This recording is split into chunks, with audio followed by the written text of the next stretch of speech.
কংক্ৰিটৰ ওখ ওখ মহলা সমূৰ দৰ্জা খিৰিকীবোৰ সেই বদনাম গলিটোৰ ফালেই খোল খাইছিল য'ত সন্ধিয়া হ'লে ৰঙীন ৰঙীন সকলোবোৰ যৌৱনেৰে ভৰা হৈ পৰিছিল।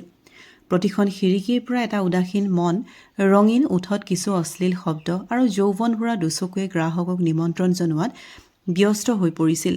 এই দৰ্জন মুখ মণ্ডলৰ ভিতৰত এখন মুখ তাইৰো আছিল। কিয় জানো আজিও তাইৰ মুখমণ্ডলত কোমলতা ভৰি আছিল। সকলো বান্ধৱীয়ে তাইক আকৰি পোৱালি বুলি জোকাৰিছিল। তাই প্ৰকৃততে আছিলো তেনেকুৱাই।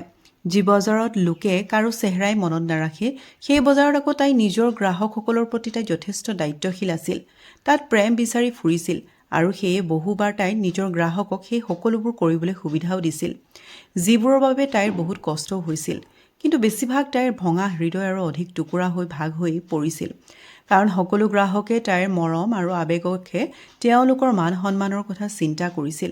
গোটেই নিশা যাৰ মুখৰ পৰা মোৰ জান, মোৰ ৰাজকুমাৰীৰ দৰে শব্দ ওলাইছিল আৰু পোহৰ হোৱাৰ লগে লগে পইচা কেইটা খৰখেদাকৈ হাতত দি এক অচিনাকি লোক হৈ পৰিছিল, যাৰ মনত তাইৰ ভাৱনাৰ কোনো মূল্যই নাছিল।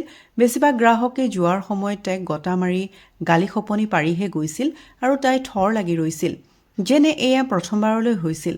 পলিথিনৰ পেকেটত সোমাই থকা কম দামী মাদ আৰু আধা জ্বলা চিগাৰেটৰ গোন্ধই তাইক সৰু কোঠালিটোত দিনত বৰ অশান্তি পাইছিল।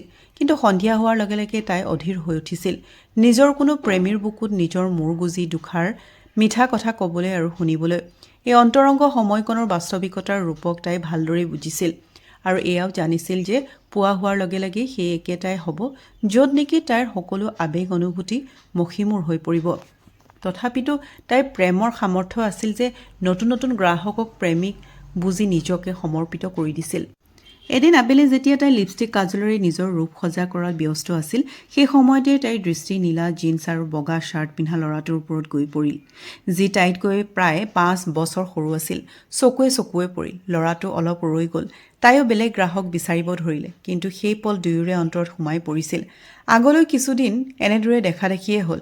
তাই পুনৰ প্ৰেমত পৰিল। এদিন তাই হাত বাউলি দি ল'ৰাটোক ওপৰলৈ মাতিলে। দুৱাৰত মাত দিয়াত তাই দুৱাৰ খোলাত তাইৰ সন্মুখত সেই ল'ৰাটোৱেই আছিল। অলপ ভয় খাই আছিল। তাই ল'ৰাটোৰ হাতত ধৰিলে আৰু নিজৰ বিচনালৈ লৈ গ'ল। ল'ৰাটো মনে মনে বহি ৰ'ল। ল'ৰাটোৰ কোমলতাৰে তাইৰ মনটো মোহিত কৰিছিল। কিবা খাবা? তাই বৰ আকুলতাৰে সুধিলে। কিন্তু মোৰ ওচৰত বেছি পইচা নাই, ল'ৰাটোৱে লাহে কৰি ক'লে। কোনো কথা নাই, আজি মোৰো খাবলৈ মন গৈছে। এনেকৈয়ে তাই কম দামী মদ আলমাৰীৰ পৰা উলিয়াই গিলাচত বাকিলে। গোটেই নিশা কথা চলিয়েই থাকিল আৰু লগতে মদ সেৱন কৰাৰ কাৰ্য। 3 বজাত ল'ৰাটো শুই পৰিল। তাই বহু দেৰিলৈকে শুই থকা ল'ৰাটোকেই চাই ৰ'ল। কিছু সময়ৰ পাছতে তাইৰ ল'ৰাটোক জোকাৰি জোকাৰি জগালে। কি হ'ল? শুবলৈ দিয়া এতিয়া?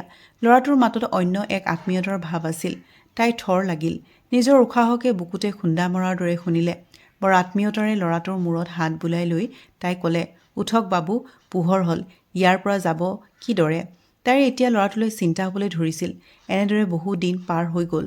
ল'ৰাটো প্ৰায় তাইৰ ওচৰলৈ আহিছিল, কেতিয়াবা সৰু উপহাৰ লৈ, কেতিয়াবা মদৰ বটল লৈ, কেতিয়াবা খাৰু ফুট লৈ। তাই যেন নিজৰ প্ৰেমিকক পাই গৈছিল। এদিন ল'ৰাটো আহিল সম্পূৰ্ণ নিচাত। তাইৰ আগত আঁঠুকাৰি কান্দিবলৈ ধৰিলে।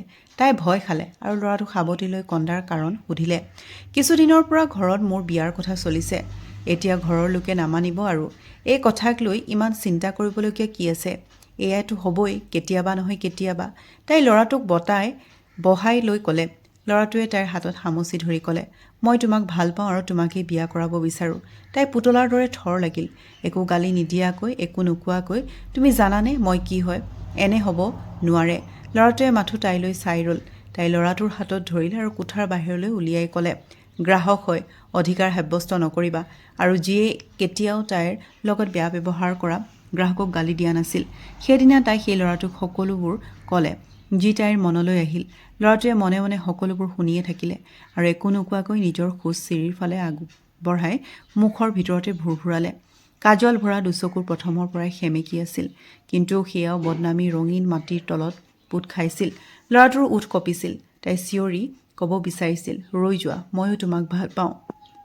কিন্তু তাইৰ প্ৰেম জহৰ আছিল আৰু তাই বিচৰা নাছিল এই জহৰে তাইৰ প্ৰেমিককো স্পৰ্শ কৰক। পাছদিনা পুৱা ল'ৰাটোৱে বাতৰি কাকতত এজনী ছোৱালীৰ মৃতদেহ দেখা পালে, যি নদীৰ বুকুৰ পৰা উলিওৱা হৈছিল, আৰু সেই মৃতদেহৰে আচলত এখন চিঠি বান্ধি থোৱা পাইছিল য'ত লিখা আছিল, মোৰ প্ৰিয়, কেতিয়াবা তুমি নিশ্চয় বুজিবা যে মই এনে কিয় কৰিলোঁ। তোমাৰ মৰমবোৰ জীৱনৰ অতিকৈ সুন্দৰ অনুভৱ, আৰু আজি মই তোমাক মোৰ এই জীৱন অৰ্পণ কৰিলোঁ। পাৰিলে নিজৰ কলংকিনী ৰাধাক ক্ষমা কৰি দিবা মোৰ শ্যাম। 5 বছৰৰ পাছত ল'ৰাটোৰ চোতালত এজনী সৰু ছোৱালীয়ে ঘৰ ঘৰ উমলি আছিল। সেই সময়তে ছোৱালীজনী তাৰ ফালে আহিলে আৰু ক'লে, মোক বিয়া কৰাবানে পাপা? ল'ৰাটোৱে ছোৱালীজনীক কোলাত ল'লে আৰু বৰ আকুলতাৰে ক'লে, মোৰ ৰাধা ৰাণী, মই সদায় তোমাৰেই হয়। ভালপোৱা সদায়ে জীৱিত থাকে, কেতিয়াবা প্ৰেমিকাৰ ৰূপত, নতুবা কেতিয়াবা নিজৰ কইনাৰ ৰূপত। বন্ধু বান্ধৱীসকল, কাহিনীটো শুনি কেনেকুৱা পালে কমেণ্ট কৰি জনাব। যদি ভাল লাগিলে প্লিজ লাইক এটা কৰি দিব, আৰু মোৰ চেনেলটোলৈ এতিয়ালৈকে আপোনালোকে যদি ছাবস্ক্ৰাইব কৰা নাই, মোৰ চেনেলটো প্লিজ ছাবস্ক্ৰাইব কৰি দিব। আজিলৈ আহোঁ, ধন্যবাদ।